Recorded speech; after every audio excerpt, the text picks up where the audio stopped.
Mensagem ao trabalhador cristão. Ao homem e à mulher cristã que, com temor e fidelidade, levanta-se a cada dia para cumprir o chamado do Senhor. Desde o princípio, o trabalho foi estabelecido por Deus como parte do seu propósito. Tomou, pois, o Senhor Deus o homem e o colocou no jardim do Éden para o cultivar e o guardar. Diz a palavra do Senhor em Gênesis capítulo 2, versículo 15.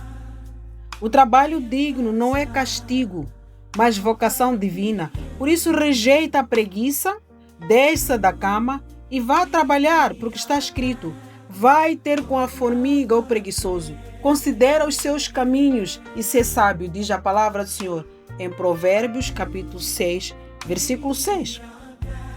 Trabalhe com diligência, sabendo que tudo quanto fizeres, fazei-o de todo o coração, como ao Senhor e não aos homens. Colossenses capítulo 3, versículo 23. E o seu trabalho, seja com as mãos ou com o seu intelecto, glorifica a Deus. Não aceite práticas que desagradam ao Senhor. Abstende-vos de toda forma de mal, diz a palavra do Senhor em 1 de Tessalonicenses capítulo 5, versículo 22. Não faça trabalho ou negócio que é abominável a Deus, tal como trabalhar em bares, em discotecas, trabalhar em prostíbulos ou motéis, onde é praticada a prostituição.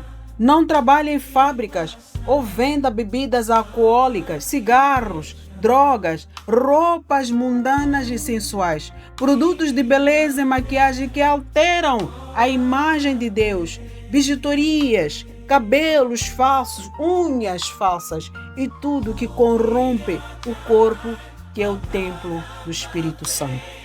Se hoje está em algo que fere os princípios de Deus, volte-se a Ele em oração. Pois se confessarmos os nossos pecados, Ele é fiel e justo para nos perdoar, diz a palavra do Senhor em 1 de João capítulo 1, versículo 9.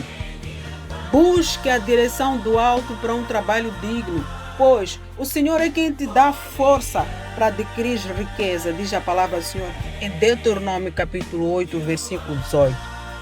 Honre a Deus com integridade, não roube, não entre em esquemas de burla ou ditas boladas no seu local de trabalho ou negócio. Não participe da corrupção no seu trabalho, prejudicando o próximo, o patronato e o Estado. O que furtava, não furte mais. Antes trabalhe fazendo com as mãos o que é bom, diz a palavra do Senhor no livro de Efésios, capítulo 4, versículo 28.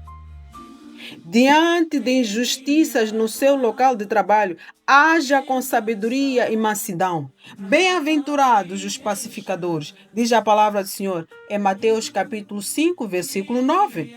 Confie mais na oração do que na contenda, pois se o meu povo se humilhar e orar, eu sararei a sua terra, diz a palavra do Senhor no segundo livro de Crônicas, capítulo 7, versículo 14. Não se associe para a rebelião, contenda e greve, pois isso é abominável diante de Deus.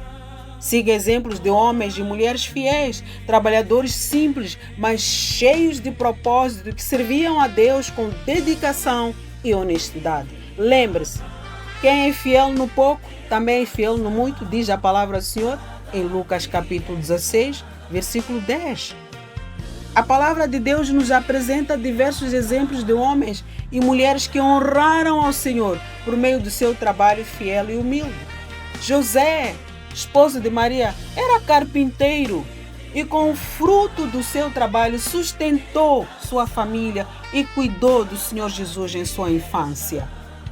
Não é este o carpinteiro, filho de Maria? Diz a palavra do Senhor em Marcos capítulo 6, versículo 3. Seu trabalho simples foi instrumento para cumprir os propósitos de Deus.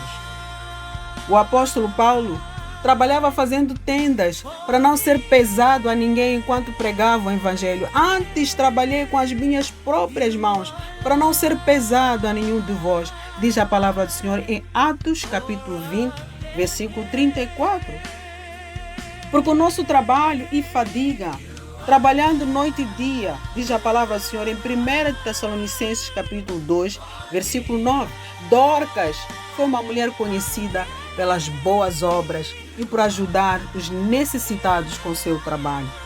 Esta estava cheia de boas obras e esmolas que fazia, diz a palavra do Senhor em Atos capítulo 9, versículo 36. Ela fazia túnicas e vestidos para as viúvas, demonstrando amor através do seu trabalho. Lídia, vendedora de púrpura, usou os seus recursos para servir a obra de Deus. Uma certa mulher chamada Lídia, vendedora de púrpura, nos constrangeu, dizendo: se haveis julgado que eu seja fiel ao Senhor, entrai em minha casa, diz a palavra do Senhor em Atos, capítulo 16, versículos 14 e 15. Moisés, antes de ser chamado para liderar Israel, era pastor de ovelhas. E apacentava Moisés o rebanho de Jetro, e levou o rebanho atrás do deserto, e chegou ao monte de Deus, ao Horebe, diz a palavra do Senhor em Êxodo, capítulo 3, versículo 1. Foi nesse contexto de trabalho simples e humilde que Deus lhe apareceu na sarça ardente. Davi, também pastor de ovelhas, foi escolhido por Deus e preparado no campo. Tomou do curral das ovelhas para apresentar a Jacó, seu povo, diz a palavra do Senhor em Salmos, capítulo 78, versículo 71. Abel, homem trabalhador, que ofereceu a Deus o melhor fruto do seu trabalho. E Abel foi pastor de ovelhas e trouxe dos primogênitos do seu rebanho. Assim diz a palavra do Senhor em Gênesis, capítulo 4, versículos 2 e 4. Seu trabalho resultou em uma oferta agradável ao Senhor, criando até ciúmes ao seu irmão Caim, que o matou. Ruth foi mulher diligente, que trabalhou nos campos para sustentar a sua sogra Noemi. Ruth foi e chegou e apanhava espigas no campo após os segadores. Diz a palavra do Senhor em Ruth, capítulo 2, versículo 3. Por meio da sua fidelidade e esforço, encontrou Boaz e entrou na linhagem de Jesus Cristo. Estes exemplos mostram que nenhum trabalho digno é pequeno quando é feito para Deus. O Senhor vê a fidelidade, a dedicação e o coração do trabalhador. Porque Deus não é injusto para se esquecer da vossa obra e do trabalho, do amor. Diz a palavra do Senhor em Hebreus capítulo 6, versículo 10. Que cada homem e cada mulher cristã trabalhe com zelo, santidade e propósito, sabendo que o seu trabalho no Senhor nunca é em vão. Que o seu trabalho seja um ato de louvor e adoração a Deus, sua vida um testemunho e as suas mãos instrumentos da vontade de Deus. Arrependa-te do trabalho que não glorifica a Deus, viva em santidade e prepare-se para a vinda gloriosa do Messias. Shalom.